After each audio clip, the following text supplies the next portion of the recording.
보고 있다. 안녕하세요. 일주일마다 돌아오는 언니가 보고 있다 팀입니다. 저는 한겨레 정치팀에서 일하고 있는 이유주연입니다. 공동 진행하는 김남일 씨부터 소개하겠습니다. 한겨레 아무도 인정 안 하는 구구 김남일입니다. 그리고 저도 새누리당 출입하는 이경미입니다. 예, 저는 야당 출입하는 이승준입니다. 매일 봐도 또 반갑네요. 오늘 그 이래 그래서 코너는요. 지금 새누리당에서 한창 화제가 되고 있는 네 글자 험지 출마. 험지 출마에 대해서 한번 이야기를 나눠보겠습니다. 험지 출마론이 왜 시작된 거죠? 험지라는 말은 잘 안 쓰잖아요. 일상 용어에서 잘 안 쓰고. 잘 안 쓰죠. 이른바 처음 들어봤어요. 처음. 이거는 군대나 어디 공무원 사회에서는 격오지. 경호지 맞아요. 뭐 이런 네. 식의 쓰지. 험지는 무슨 뭐 저 옛날 어디 기사를 한번 찾아봤는데도 없어요. 별로 인용되는 게 무슨 저 굴삭기 이런 거 아니면 오프로드 뭐 이런 거 할 때 가끔씩 험지라는 표현이 나오지. 이게 정치권에서는 사실 선거 때도 자주 등장하는 말은 아닌데 유독 이번에 격전지 아니에요? 격전지? 격전지. 격전지, 텃밭, 텃밭, 뭐 사지 이런 이런 데. 사지죠, 사지. 그러니까 험지는 뭔가 선거는 해볼만 하지만 편하지는 않은 곳 정도의 뭔가 어정쩡한 곳 이런 그렇죠. 건데 이게 새누리당에서 갑자기 이제 험지 출마론 이렇게 나오기 시작한 게 이제 오세훈 전 서울시장이나 이제 안대희 전 대법관처럼 뭔가 좀 역할을 전국적 인지도가 있는 인물. 역할을 해주실 수 있을 만한 분들이 조금 새누리당 입장에서 봤을 때는 좀 편한 곳으로 나오신다. 그분들을 갖다 좀 높게 평가해줘서 하는 말이지 사실은 당에서 아쉬우니까 나오는 말이거든요. 차출이죠, 예, 예. 차출. 그런데 이게 나온 게 한 2달쯤 됐는데 이게 그냥 뭐 한두 명씩 이렇게 그냥 가끔씩 여기저기서 공사석에서 말을 하다가 이게 본격화된 게 이제 최근에 수도권에서 국정교과서 추진으로 이제 표가 떨어지니 좀 너무 힘들다. 수도권 지역에 좀 총선 바람도 일으키고 이 위치가 좀 되시는 분들이 수도권에 나와라 하면서 이제 나왔던 게 뭐 김무성 대표가 부산이 아니라 네. 좀 서울에 출마해라. 뭐 이러면서 좀 이 저런 얘기가 됐었죠. 얘기도 있지 않았나요? 그러니까 청와대에서 그 여러 분들을 음. 청와대에서 일하던 진실한 사람을 차출해서 영남권에 꽂고 대구에 그 그게 이제 신정 예. 체제를 강화한다고 그게 할까요? 이제 저 김무성 대표 고입해서 험지 출마론 그 즈음에 네. 이제 그 청와대 출신 뭐 인사들이나 아니면 장차관들 박근혜 정부에서 장차관했던 분들이 주로 대구 이제 대구 물갈이로 나오면서 유승민 계 의원들 찍어내기 하면서 물갈이로 나오면서 그분들이 대구 아니면 뭐 TK 아니면 강남 쪽으로 막 출마 러시가 이뤄지니까 이제 아니 무슨 꽃가마 타고 다니던 분들이 왜 그런 자갈밭도 아니고 좋은 곳으로만 역으로 찾아가시느냐. 생각해보면 청와대에서는 참 영남 분들이 많았던 것 같아요. 그러니까 영남 고향으로 돌아간다는 말을 그렇게 쓰겠죠. 지금 또 안철수 의원 때문에 또 더욱 험지 출마된다 뭐 이런 이야기들이 있는데 그건 어떤가요? 안철수 의원이 그렇게 위험한가요? 새누리당에서 보기에? 일단 처음에는 이제 김용태 서울시당 위원장이 먼저 이제 험지 출마 얘기가 나왔는데, 그러니까 지도부에서는 뭐 별다른 반응이 없다가 이제 안철수 의원이 이제 신당 창당 얘기가 나오니까 이제 그 다음 날인가 최고위원회 회의에서 원유철 원내대표가 공개적으로 이제 안대희 대법관을 지목을 하면서 험지 출마를 해야 된다라고 해서 그 분위기를 조성을 했거든요. 그러니까 이제 말로는 그 이후로 어쨌든 안철수 신당이 나오면 새누리당 지지층이 그쪽으로 갈 우려가 있기 때문에 명분으로 이제 험지 출마를 해야 된다라고 하는데, 네, 험지는 다 이제 서울 수도권. 서울 수도권. 보면 길, 지하철, 도로 잘 뚫린 곳이 다 지금 험지, 격오지로 분류가 되는. 아, 네. 근데 이게 진짜 안철수 신당에 대한 위기감 때문에 그런 것인지 아니면 당 내부의 어떤 그런 전략이나 이런 것 때문에 이제 그런지는 전략 공천 문제가 맞물려서 이승준 우리 헌병 장교 출신 알겠지만 원래 격오지 위험 가면은 격오지 수당 위험 수당이 따로 나오게 돼 있어요. 네, 근데 이제 좀 나오죠. 이른바 지금 계속 나오는 게 이제 전략 공천 문제가 김무성 대표는 전략 공천은 절대 없다 이번 총서에서 이러고 있는데 사실상 이제 험지 출마론이 지금 저 친박계에서는 사실상의 전략 공천 아니냐 뭐.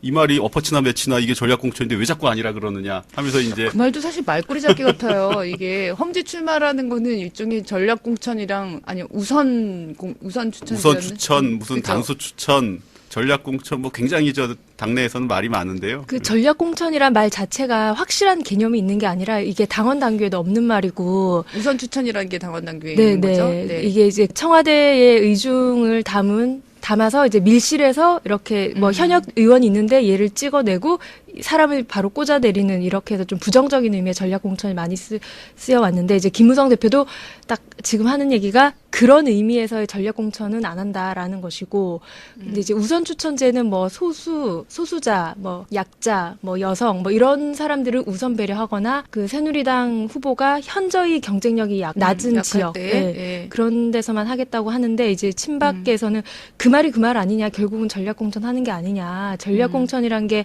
뭐 부정적인 그런 의미도 전략 공천이라고 쓰지만 또 그냥 당이 어떤 선거 전략을 가지고 뭐 험지 출마론처럼 그렇게 하는 것도 전략 공천이다. 험지 출마할 거면 그냥 전략 공천이라고 대놓고 얘기를 해라. 전략 공천과 이렇게 싸우는 게 사실은 별거 아닌 것 같지만 이제 전략 공천이라고 사실상에 이걸 다 문을 열어놓기 시작하면은 이른바 저 대구 같은 경우는 이제 저 전략 공천 명목으로 싹 물갈이를 저 친박계나 아니면 청와대 쪽에서 진실한 오는 사람, 사람들로. 진실한 사람들 모임으로 다 제체가 할 수 있고 마찬가지로 비박계 쪽도 뭐 마찬가지로 그런 식의 대상이 될 수가 있으니까 지금 사실상의 엎어치나 매치나 거의 유사상품, 짝퉁, 온갖 뭐 비슷한 용어들이 난무하면서도 서로 아니라고 주장하는 게 그거 가지고 계속 기싸움 하고 있는 거거든요. 지금. 그러면은 홍문종 의원 친박인 홍문종 의원이 오늘 전략 공천한 사람은 꽃가마 태워야 보내야 된다. 경선하지 말아야 된다. 이거 가지고도 또 신경전이 있던데 그건 또 왜 그런 거죠? 그것도 이제 같은 맥락인데요. 어쨌든 전략 공천 해줘야 된다라고 하는 그러니까 전략 공천을 원칙으로 삼아가지고 그 여러 가지 밀실 공천이라든가 이런 것도 가능해질 수 있기 때문에 그렇게 얘기하는 거죠. 대놓고 그렇게라고 하기보다는 그러니까 이제 오늘 발언은 이제 뭐 안대희 전 대법관이나 김항식 전 총리나 조윤선 전 정무수석이 이분들이 뭐 인지도는 있지만 총선 경험은 없고, 그러니까 조윤선 수석은 비례대표 경험, 그러니까 있고, 지역구에 출마한 경험이 없고, 나머지 두 분은 아예 선거 경험이 없으니까 이런 사람들은 인지도만 있지 사실 그 정치판에서는 완전히 신인이다. 그러니까 이제 그러니까 그 인큐베이터론까지 나왔죠, 이제. 네. 네.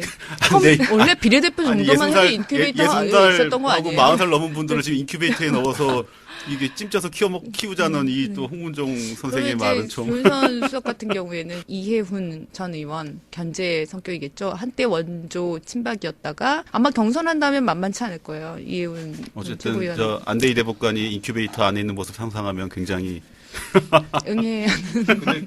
정세균 의원도 새정치연합, 정세균 의원도 종로에 출마해서 험지 출마했던 거죠. 이게 새정치연합. 사실은 저 호남에서 고만고만한 데서 네. 쉽게 그쵸. 하시다가 네. 뭔가 좀 근데 방금 트위터를 올리셨어요. 그 인큐베이터 기사를 링크해서 인큐베이터 론에 관한 조선일보 만물상이네요. 링크하셔갖고 험지는 용기의 상징. 맨 앞에서 싸워야 할 정치인이 험지 피하면 나라의 문제를 해결할 수 없어. 이제 본인을 띄우시는 거죠. 이제 본인도 그 막판에 하도 안 되니까 종로에 뒤늦게 나오셔놓고서 지금. 그래갖고 아, 지금 종로 어려웠어요 당시에. 그렇죠. 그건 어렵긴 사실이었어요. 했어요. 네, 본인이 어쨌든 그 험지라는 자기는 험지에서 당을 지켜야 된다기 때문에 당내에서 막 불출마 요구 같은 게 있잖아요. 중진의 불출마 요구에 방어 논리가 종로는 험지기 때문에 내가 지켜야 된다. 약간 그러니까 이렇게 요즘 하시는 저 거고. 김무성 네. 대표가 이제 험지 출마론 자신이 지금 계속해서 저 요구하면서 처음 영도는 만난 게 나가겠다면서요, 안대희 근데. 대법관 만나고 그 다음에 오세훈 시장 만나고 오늘 김황식 총리 만나면서 뭔가 이 최배달이 저 도장 깨기 하듯이 하나하나 격파를 해왔거든요. 먼저 안대희 대법관한테는 뭐 당의 뜻에 따르겠소. 해운대에 나간다고 네, 했었죠. 뭐, 예. 원래 올 초에 이번 달에 선언도 있었던 것 같은데 해운대 나간다고. 사실- 출마 부산. 선언을 부산. 공식적으로 하려고 했는데 이제 연기가 됐죠. 연기가 되고 아직까지 못 근데 하고 이제 있는 이게 거죠. 무슨 요새 나오는 건 서울 이제 분구되는 인구가 많아져서 서울 강서 쪽에 어디 나오실 것처럼 얘기가 되는데 부산의 다른 지역 얘기도 사실 저 계속 나오고 있고요. 그러니까 현재 해운대 말고 본인은 어쨌든 부산 다른 지역이라도 이렇게 생각하시는 것 같아요. 그러니까. 그러면 부산 다른 데면 문재인 대표가 총선 출마할 경우에 잡으러 가는 건가요? 그러면? 그 이제 그 다음에 안대희 대법관 이제 김무성 대표가 간판을 깼는데 바로 다음 날 오세훈 전 시장도 만나서 지금 종로에 이미 저 집도 마련해 놓고 사무실까지 대충 다 마련해 놨는데 당신도 당에 뭐 저 판단에 따르셔 했더니 그 양반도 이제 조금 물러서긴 했지만 그래도 종로도 험지다. 지금 정세균 네. 아까 말씀 정세균 같은 야당 거물이 있으니 종로가 험지다. 이러면서 종로를 포함해 당이 한번 판단해 주시라. 이 정도 선에서 이제 근데 이제 사석에서 제 종로는 좀 저 자기가 뭐 저 조사해 보면은 의원 한참 앞서는 걸로 나온다며 그건 험지가 아니었네요. 그러니까 그러니까. 험지가 아닌데 정세균 의원은 또 오세훈이든 누구든 자기는 자신 있다 이렇게 말씀하시던데 보면. 네. 조금 전에 김무성 대표가 저 김황식 총리 만났지만 간판 못 깼어요. 그죠? 김황식 총리는 작년 초에도 서울시장 선거에 나와달라 당에서 요구해갖고 나왔다가 그냥 박살이 나셨잖아요. 근데 이번에 또 뭔가 삼고 처리하는 모양새를 호남 나가라는 했지만 건 아니었어요? 호남도 김광식 만약에 호남 나갔다가 본인은? 되면은 정말로 뭐 당내에서 큰 역할을 하실 수 있겠지만 만약에 떨어져 봐요. 그러면 이 양반은 도대체 총리까지 하셨다가 또 호남 괜히 나갔다 또 박살나고 가문의 영광이 되겠습니까? 그게. 아, 김학식 의원한테 얘기했던 거는, 그니까, 호남도 아니고 수도권이었던 거. 수도권이겠죠. 였죠? 어제도 서울시장까지 나오셨던 분인데 그러니까 서울 내지는 험지가 아니라 수도권이- 호남은 사지죠? 그러니까. 그렇죠. 네네. 그러니까 저 김학식 총리는 이제 호남 분이시니까 이제 아마 이제 그런 걸로 해서 만약에 된다면 호남 지금 향후회와 뭐 이런 이재호 것들을 위해서. 최고위원이 어저께 이제 말했던 게 호남이 사지지 아니 험지지 무슨 저 서울 강남 이런 데가 험지냐 이러면서 자기는 빼고 일단 기존의 지역구 가지고 있는 사람들은 빼고 새로 좀 뭔가 중량급 인물들이 좀 호남으로 좀 출마를 해서 그래야지 새누리당도 전국 정당이라고 이름을 내세울 수 있는 게 아니냐. 사실 새정치민주연합 야당에서도 이 험지의 일종의 희생양이 있었어요. 정동영. 2008년 그 총선 때 네. 정동영의 대통령 선거 떨어지고 난 뒤였죠 아마. 그렇죠. 예. 네. 그때 이제 당에서 이제 전주에 있지 말고 전주가 이제 기존에 얘기한 텃밭이었던 거고요. 꽃밭이니까. 예, 꽃밭이니까 네. 서울로 나가봐라. 그래서 동작을을 선택했지만 결국 패했죠. 당시에 정몽준 후보가. 네, 그때 후보가? 정말 제가 네. 한나라당 출입할 때인데 정말 절묘했어요. 정동영 전 의원 공천하자마자 바로 정몽준 후보를 공천해서 그 다음에 완전히 밀려버렸죠. 그리고 나서 결국 또 2012년에는 강남을에 가셨어요. 맞아요. 그러면? 예. 네. 그래서 거기서도 또 패하셨죠. 예. 물론 18대 총선에서는 거기 제가 찾아보니까 강남을에서 한나라당 후보에게 18% 정도가 2008년 총선 때는 야당 후보가 됐더라고요. 거의 2배 정도는 올리긴 하셨어요. 정동영 후보가 39.3%.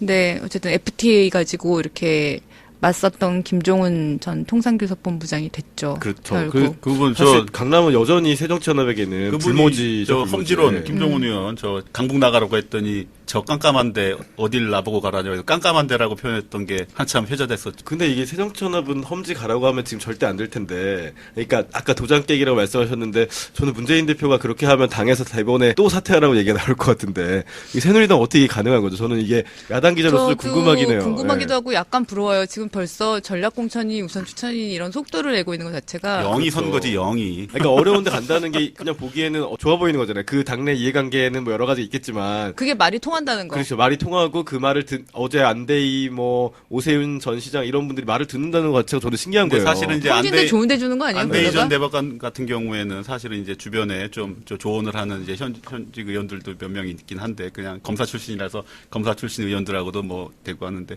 사실은 안대희 대법관이 굉장히 소년등과를 하고 그러니까 대학생 때 저 사시되고 지금 아직 나이가 엄청 젊어요. 뭔가 큰 꿈을 이룰 게 있어요. 충분히 시간적 여유가. 근데 이제 지금 만약에 너무 쉽게 배지를 달게 되면은 그건 그냥 초선하고 끝날 수가 있거든요. 그래서 이제 주변에서 조언했던 것은 아니 지금 저 대법관까지 하신 분이 지금 초선하고 정치 끝내실 거예요. 만약에 본인이 더 한번 모험을 하든가 한번 베팅이죠. 고위험 고수익 이런 걸 그렇겠지만 한번 좀 해야 오세훈 된다. 전 서울시장도 마찬가지고요. 네, 마찬가지고. 그 양반도 네. 이미 저 오세훈 전 시장도 이미 대권 후보 조사할 때 보면 대권 여권 후보군에는 이미 이름이 올라 있잖아요. 그런 사람인데 지금 사실 서울은 본인은 종로가 험지라고 하지만 종로가 험지라고 하면 다른 사람들은 도대체 어떻게 하는 거냐 이런 말이 나올 법하죠.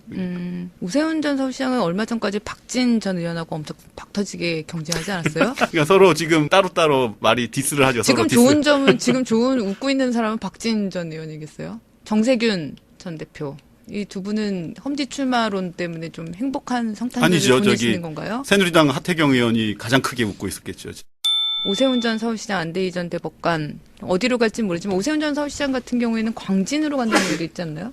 지금 구로을에 사실은 저 박영선 맞세운다라는 얘기도 있었는데 사실 저 그 전까지 지금 해화로 이사 오기 전까지가 광진에 살았거든요. 근데 광진에도 사실은 만만치 않은 분들 계시죠. 김한길, 추미애. 그렇죠. 김한길, 이분, 추미애. 예, 네. 그러니까 근데 김한길 분은 탈당하시나요? 그건 모르겠다. 어쨌든 저 야권 분열과 관련된 분을 잡으러 꼭 가야 되나? 잘 모르겠네. 그러게요. 의미 없는 어쨌든 의미 그 아까 없는 전에 저 분야 인큐베이터로 다시 같은데요? 저 40년, 50년 만에 들어가실 뻔한 지금 저 조윤선 전 수석 같은 경우가 원래 당내에서는 모 인사는 구로을에 박영선 의원과 맞붙여야 된다. 그러니까 좀 여성 의원은 여성 의원이 잡고 같이 가서 그래야지 뭔가 좀 총선판에서 서로 화제가 되고 얘기가 되고 당마다 뭔가 바람이 불고 이런 게 있지 않습니까? 뭔가. 근데 이제 그래서 그 얘기를 갖다 저희 당 지도부 인사한테 한번 했더니 그러면 조윤선 펑펑 울걸? 딱 한마디 하더라고요. 네.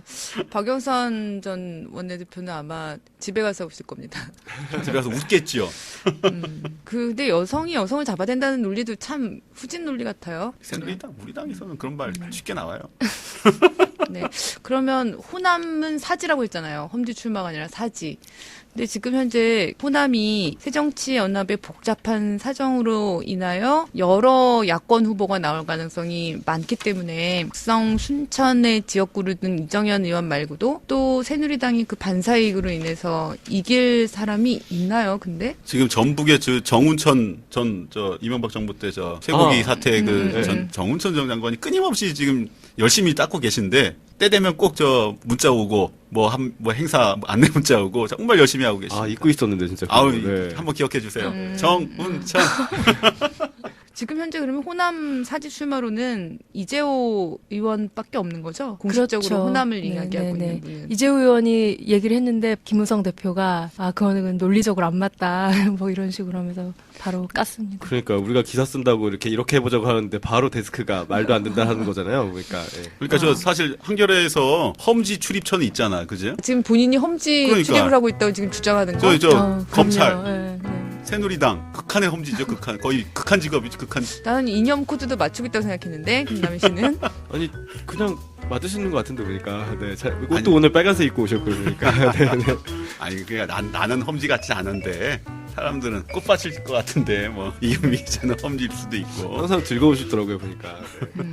청와대 출신의 진실한 사람들을 박근혜 대통령은 참 열심히 밀어주고 있잖아요. 이게 참 옷깃만 스치면서 이렇게 지나가고 같이 사진만 찍어도 이 진박 마케팅이 되는 상황. 지금 어떤 분들한테 이렇게 진실한 사람이라고 해주고 있는 거죠? 뭐 명시적으로 누구라고 뭐 하진 않았는데 이제 최근에 좀 그 이슈가 됐던 잠깐 살짝 이슈가 됐던 게 그 최상화 전 춘추관장이 사천에 항공우주산업 카이 거기 뭐 TX 공개 기념식 행사가 있었는데 박근혜 대통령이 왔는데 그 옆에 이제 뭐 수행하는 사람들이 뭐 현기환 정무수석이나 쭉 있었는데 거기에 이제 최상화 전 춘추관장이 뒤에 같이 붙어서 있는 게 카메라에 찍힌 거예요. 그리고 언론에 나온 사천 남해 거예요. 하동. 네네, 그분이, 출마하시려고 예비 하는 후보로 거죠. 이제 등록을 한 상태인데, 이제 예비 후보로 등록한 사람이 이제 박근혜 대통령과 거의 원샷에 같이 나오는 걸 보고, 이제 외곽에서는 진박 밀어주기 아니냐, 이런 식으로 이제 또. 이종걸 원내대표가 오늘 회의에서 뭐라고 했냐면 박근혜 대통령은 진박 감별령 총선용 스펙 관리에 이제 넘어서 총선용 일정까지 짜고 있다. 뭐 사천이나 말씀하신 것처럼 거기에 진박 예비 후보를 대통령 지근거리에서 수행시켜갖고 국정운영보다 진박 수행에 더 신경 쓰시는 거 아니냐. 이제 아침에 그게 이렇게 한 번으로 비판하더라고요. 끝났으면 사실은 그냥 그럴 수도 있겠다 싶은데 이제 바로 며칠 뒤에 인천 송도에서 민경욱 전 청와대 대변인이 있죠. 오늘 유승민 의원 교섭단체 대표연설 표절 의혹이 나온 민경욱 잠깐 전 대변인. 얘기하면 왜 뭐가 표절이야? 아니 그러니까 12월 15일 날 그 민경욱 전 대변인이 출마 선언문을 갖다 이제 자기 냈지요, 이제. 이래서 출마합니다. 나는 왜 정치를 하는가, 뭐 이런 문까지 써가고 나는 무슨 뭐 따뜻한 보수인지 뭔지 온갖 표현을 써가면서 좋은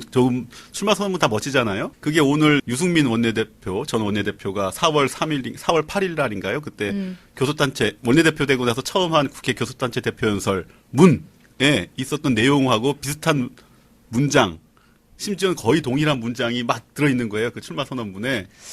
우리 용어로 우라카이라는 그런 표현을 쓰는. 그 민경욱 전 대변인 기자 출신이잖아요, KBS. 네. 부끄럽습니다. 그래서 정말 아직도 우라카이 정신이 살아있구나라고 했는데. 그 제가 표절 의혹 받는 그 한 구절을 읽어드리면 이제 유승민 전 원내대표의 그 연설문에 제가 꿈꾸는 보수는 정의롭고 공정하며 진실되고 책임지며 따뜻한 공동체의 건설을 위해 땀 흘려 노력하는 보수입니다. 라고 했는데 그 민경욱 전 대변인의 출마 선언문을 보면 제가 꿈꾸는 건강한 삶이란 정의롭고 공정하며 진실되고 책임지며 따뜻한 공동체의 건설을 위해 땀 흘려 노력하며 진실만 들어간 건가요? 지금 진실만?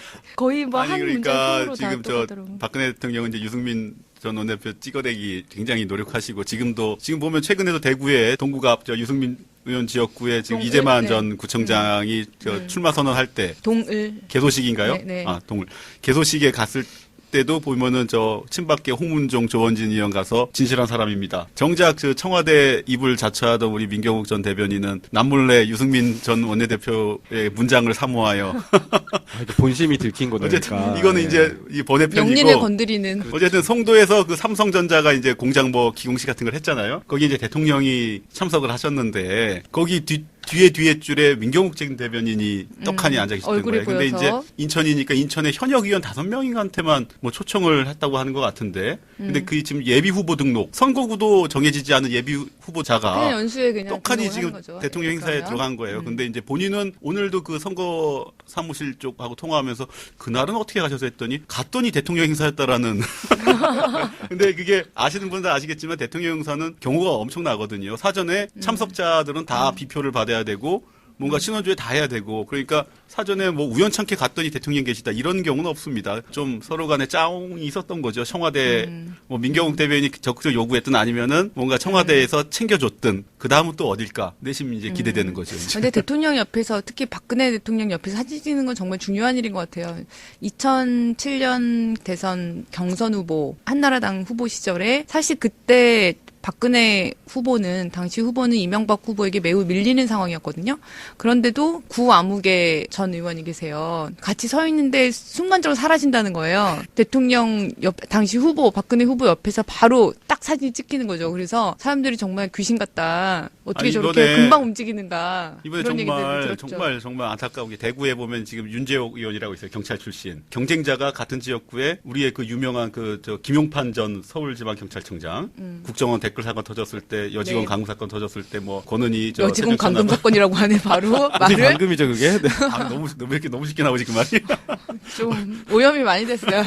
의식도 못하는 진실했던 사이에. 김남희 씨가 어쨌든 그 이 양반이 같은 경찰 출신이 현역 의원 지역구에 출마를 했어요. 지금 준비를 하고 있어요. 근데 이번에 홍보물을 만들면서 박근혜 대통령과 자기가 딱 서 있는 사진을 갖다 홍보물에 박았거든요. 사진을.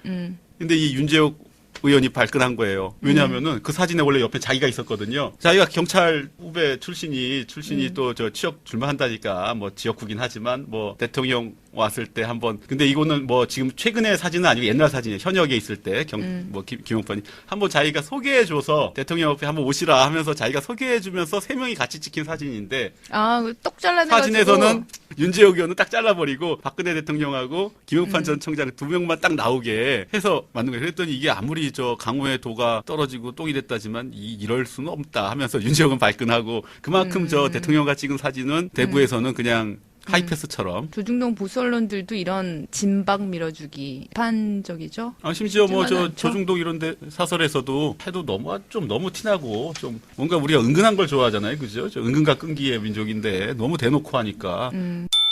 저는 새정치민주연합 출입하는 기자로서 다시 한번 말씀드리자면 이런 험지 출마론 자체가 이야기되는 게 좀 부럽네요. 그건 건전한 조직인 것 같아요. 새누리당이 저 그동안 이렇게 색안경을 끼고 봤었는데 이 조직으로 봤을 때 건전한 거잖아요. 어쨌든. 그러니까 네. 좀 우리 저 집권 여당 좀 인정 좀 해달란 말이죠. 욕망이 가장 좌우하면서 그게 이렇게 긍정적으로 발현되는 되게 이상적인 모습인 거잖아요. 네. 근데 몰라요. 네. 좀 있으면 이것도 결국 또 공천 막판에 되면은 또 지금 그러니까 험지 출마론이 맞아떨어진 이유도 각각이 가진 어떤 앞으로 잠룡이 되겠다? 이런 본인의 욕망과 이게 맞아떨어지는 결과가 아닌가. 그리고 이걸 이벤트화 해버리는 그런 새누리당의 전략이겠죠. 그러니까. 그러니까 지금 사실 새누리당이 사실 딱히 기사될 게 없고 지금 워낙 저 야당의 저 탈당과 신당 창당 국면이라 뭐 네. 많은 기사들이 다 그쪽으로 가는데 오로지 지금 새누리당에서 기사화되는 거는 이 험지 출마 이거 그렇죠. 하나잖아요. 자연스럽게 얘기가 넘어가는데 네. 이제 야권에 대해서 얘기를 해볼 수밖에 없는데요. 그 사람 왜 그래 이 코너에서는 오늘 두 사람에 대해서 좀 얘기를 나눠보겠습니다. 김한길 의원과 권은희 권은희 의원. 의원, 네. 네. 사실 김남 씨 누가 더 궁금해요? 판 청장이 나왔으니 그러면은 네. 권은희 의원 궁금해요. 권은희 옛다. 의원은 한겨레와도 궁금하다. 특별한 인연이 있어요. 그렇죠. 제 1회 리영이상 받으셨죠. 네, 받으셨죠. 예. 그때 경찰 재직 중이신 맞아요. 잖아요. 근데 예. 이제 부담이 되지 않겠냐는 우려가 있었는데 그러니까 예. 시상하는 쪽에서 부담스럽지 않느냐고 물어봤는데 배려 그렇죠. 차원에서. 예. 네. 근데 본인이 당당히 받겠다고 했고 네. 그 뒤에 뭐 원인과 결과가 정확히 연결되지는 않지만 승진에서 누락되기도 했었고요. 네. 예, 그 당시에 그래서 그런 것 때문에 댓글 외압 의혹을 폭로해서 그런 게 아니냐 뭐 이런 얘기들이 많았었죠. 그렇죠. 2012년 그 12월에 댓글 네. 사건이 일어났었고 네. 당시 수서서 수사과장이었고 그렇죠. 예, 그때 김용판 청장 외압 의혹을 밝히지 2013년 않았다면 청문회 예, 그렇죠. 때 예. 나와서 그 국회에서 나와서 밝혔죠. 네, 그렇죠. 그러니까 저는 사실 그 권은희 의원을 제가 사회부 기자 때 이 댓글 사전 사건 터지기 전에요. 마포서 수사과장일 때 뵀었어요. 그때는 그냥 조용하고 차분하고 합리적이다 이런 느낌 받았었거든요. 근데 나중에 싸납고 스포트라이트를 그런 게 아니고요. 비합리적이고 무조건 야당 의원은 저렇게 지금 저 왜곡하는. 예? 그래서 이렇게 스포트라이트 받을 수 있는 사람이 될 줄은 저는 예상도 못했고요. 이제 본인도 이제 김한길 당시 대표와 최재천 의원이라고 네, 김한길 계고 네. 권은희 의원의 전남대 법대 선배세요. 근데 그리고 왜 뭐 그때 이렇게 권은희 의원을 해야 됐나요, 도대체? 그게 당시에 이제 공천 파동은 좀 설명하면 길긴 한데 간단히 말하면 천정배 의원이 그 광주 광산을에 출마하려고 네, 준비하고 있었어요. 네. 그리고 기동민 정무부 시장, 네. 박원순의 사람으로 알려져 있죠. 그분도 광산을 출마를 염두하고 있었는데 이 당내에서 공천을 짜면서 김한길 대표가 호남에 좀 새로운 인물을 공천하고 새로운 싶다라는 인물, 생각을 한 거고 그 여의도 공학적인 얘기로는 천정배 의원을 견제하려는 의도가 있다라는 얘기도 있는데 김한길 대표랑 천정배 의원은 사실 좀 친분이 과거부터 네, 있었기 때문에 네. 그렇게 보기엔 좀 쉽지는 않아 보여요. 권은희 의원 만났을 때 인상적이었던 것이 김한길 의원에 대해서 이렇게 얘기하는 기억이 나죠. 그때 우리 같이 있었죠. 네, 같이 맞아요. 저녁 먹었었죠. 책을 에세이를 받았다고. 에세이를 예. 받았는데 정말 좋은 분이었다. 읽어보니까 그렇게 이야기를 했어요. 이 그죠? 여자의 남자야? 근데 권은희 의원이 그래서 의원이 돼서 되게 좀 뭐랄까 본인이 부담도 많이 되고 당시에 또 730 재보선이 그 새정치민주연합이 패배했다는 결론이 났었잖아요. 패배했다고 평가가 많았고 그래서 본인이 좀 주변에 의식도 많이 하시고 또 본인 나름의 내부 고발자로서의 의정 활동 하려고 나름 막 꿈도 많고 처음 만났을 때 여러 가지 하고 싶은 것들이 많으시더라고요. 그렇죠. 예. 이제 제가 그 말을 하고 싶었는데 사실은 저는 그 권은희 의원이 출마하는 것보다 이후에 사실은 의정 활동을 내심 기대한 측면이 있어요. 제가 그때 이제 경찰 출입할 때인데 안흥이 이런 데서 경찰 니들 죽었다. 맨날 제가 이거 경찰들이 말하고 있었는데 사실은 뭐 이후에 뭐 국방위원회 네, 국방위로 네. 가면서 뭔가 자기 친정을 진짜 가서 이렇게 의정 활동을 해서 이렇게 박살내기는 쉽지가 아니 않았을 근데 것 같아요. 어쨌든 제 뭔가 생각에. 국방위부터 그 상임위부터 뭔가 엇박자가 나더니 존재감을 전혀 못 느껴요. 왜 이렇게 비주류 성향이 됐죠? 덫을 올라가면 처음에 당선돼서 이제 당에서 의총을 열어서 꽃다발을 줄 때도 의원들이 이렇게 박수를 크게 치지 않았던 걸로 기억하고요. 제가 현장에 있었는데 그다음에 그 뒤로 원래 이제 의원들이 뭐 여러 가지 소모임도 있고 카톡방도 한참 활성화돼 있을 때였는데 처음에 잘 이렇게 모임이 안 껴졌다고 그러더라고요. 의도하지 않은 따돌림, 뭐 은따 뭐 이런 거를 당했다는 주변 평가가 있었고요. 이 섭섭함을 가지고 있었는데 이제 이종걸 원내대표, 비주류 쪽의 이종걸 원내대표가 비서실장으로 발탁을 했고 그 뒤로 그쪽 분들이랑 많이 만나시면서 뭐 2020 모임, 그다음에 구당 모임이라고 비주류들의 야권 대통합을 위한 구당 모임. 그렇죠. 예, 주류가 구당 모임. 잘못했네 인간들이. 근데 이제 본인의 선택이 있는 거니까요. 저는 어느 한쪽 잘못했다고 참 이거는 평가하기가 사실 쉽지 않은 것 원내대표 같아요. 비서실장 맡아서 되게 당파적인 성향을 많이 드러냈어요. 사실. 그렇죠. 드러냈고 네. 예, 그다음에 비서실장이라는 추울 거 때 밥 사준 사람이 제일 고마운 사람. 밥 준 사람이에요. 밥상 차려준 사람이에요. 밥 준 사람이 아니라 주류. 밥 사준 비주류에서. 사람, 밥 사준 사람. 그래서 어느새 이제 비주류 쪽과 같이 발걸음을 하고 탈당 얘기까지 나온 거예요. 이제 광주에서 문재인 대표에 대한 민심이 안 좋다는 이유를 대고 있는 거죠. 그리고 심지어 오늘은 천정배 의원을 만나기로 했어요. 둘의 만남은 그렇죠. 비공개였다고 하지만 기자들에게 다 알려졌고 예, 지난 3월달에 탈당하여서 광주에서 지금 무소속으로 네, 계신 광주에서 천정배 새로운 신당을 예, 전국 신당을 만들려고 근데 오늘 국민의라는 보니까 이름 권은희 예. 의원은 뭐 탈당은 좀 뭐 당분간 안 한다. 그래서 고민을 좀 더 진행하실 것 같은데 천 의원이 막 새로운 DJ라고 치켜 세우셨어요. 원래 뉴 DJ. 예, 그렇죠. 천 의원이 왜냐하면 그 국민의란 신당 할 때 호남의 뉴 DJ를 키우겠다 뭐 이런 얘기를 했었거든요. 그래서 치켜 세웠고 권은 의원은 뭐 긍정도 부정도 하지 않은 채 오. 탈당을 고민해 보겠다라는 원을 남겼고요. 그래서 뭐 당내에서는 이제 이게 천정배 의원과 김한길 의원의 친분, 그다음에 권은 의원이 이종걸 원내대표와 그렇죠. 이종걸 또 대표도 친하고요. 예.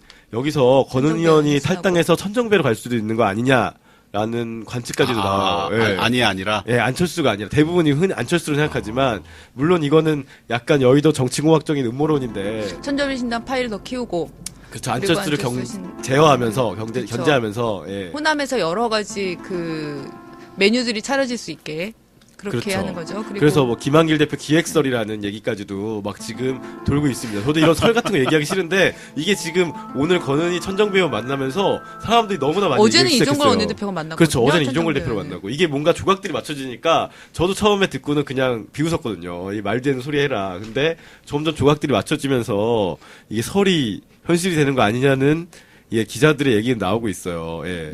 굉장히 정의로운 인물에서 어떤 정쟁의 조역으로 이제 간 것에 대해서 어떤 느낌을 받나요? 사실 여의도가 많은 좋은 인물들을 오염시킨다고 얘기는 하지만 김남일이 대표적 오염 그렇게 사례죠. 정의로운 인물은 아니었잖아요, 처음부터. 원래도 뭐 네. 저는 처음에 이제 의원이 된다고 할 때 이제 비판이 많았잖아요. 근데 저는 한편으로는 재판에서는 어쨌든 유미 기자는 그때 검찰 수사 뭐 그렇죠. 재판할 때 네. 검찰 법조 출입하고 있을 때. 네네. 그래서 이제 수사 때랑 그 재판할 때 다 취재를 했었는데, 그러니까 권은희 의원의 진술이 법원에서는 받아들여지지 않고 거기서도 어떻게 보면 약간 왕따가 된 상황이 됐고, 그리고 또 경찰 권은희 의원을 조직으로부터, 예. 네네. 그리고 권은희 의원을 다시 그 위증죄로 검찰이 처음에 권은희 의원의 그 진술을 바탕으로 그 국정원 직원들을 기소를 했다가 나중에는 다시 권은희 의원을 위증죄로 기소를 하는 이제 모순을 그러니까요. 저지른 거예요. 그렇게 해서 그 상황에서 저는 이제 권은희 의원 입장에서는 그게 돌파하고. 네, 돌파구나 네. 다른 선택지가 좀 없었다고 봐요. 그러니까 본인을 정당화할 수 있는. 그래서 저는 뭐 속으로는 그럴 수밖에 없는 선택이었겠다라는 생각이 좀 있었는데 이제 그 이후에 본인이 얼마나 역량을 보여주는가는 이제 오롯이 이제 그분의 몫인데 그렇게 이제 뚜렷한 성과나 그러니까 어떤 당내에서 뭔가 역할을 줬어야 되는 내부 고발자로서의 어떤 좀 특화시키는 부분이라든지 아니면 정말로 뭐 경찰 사실은 경찰 지금 너무 문제 많잖아요. 뭐 집회 시위 대응부터 시작해서 해괴한 행태를 많이 하는데 사실 그런 부분들은 권은희 의원만이 굉장히 잘할 수 있는 어떤 역량을 보여줄 수 있는 부분이었는데 좀 이상하게 너무 여의도 정치에 예. 빨리 찌들어 버렸어요. 근데 이번에 네. 물대포 사건 때도 사실 권은희 의원이 좀 나서서 할 수 있었던 거 할 수 아니에요? 있었는데 안 하시더라고요. 그러니까 본인도 저는 그거 잘 포지션을 못 잡았던 본인이 거죠. 뭐 예. 저 이른바 저희 본인이 몸담았던 조직에 대한 뭔가 의리가 남으셨는지 모르겠지만 어쨌든 새누리당에서는 권은희 저 김용판 정청장도 나온다 저 출마 준비잖아요. 근데 최근에 내부에서 들은 말은 새정치연합에서 권은희에게 공천은 줘도 새누리당에서는 김용판한테는 못 주지 않겠느냐. 이 정권 내에서는 오히려 그 알고 있기 때문에 할 수 있는 거 아니에요? 줄 수 있는 거 아닐까? 김영판 총장 같은 전 총장 안 같은 주면 뭐 경우에 굴까봐. 그러니까 그럴 수도 있지 않을까요?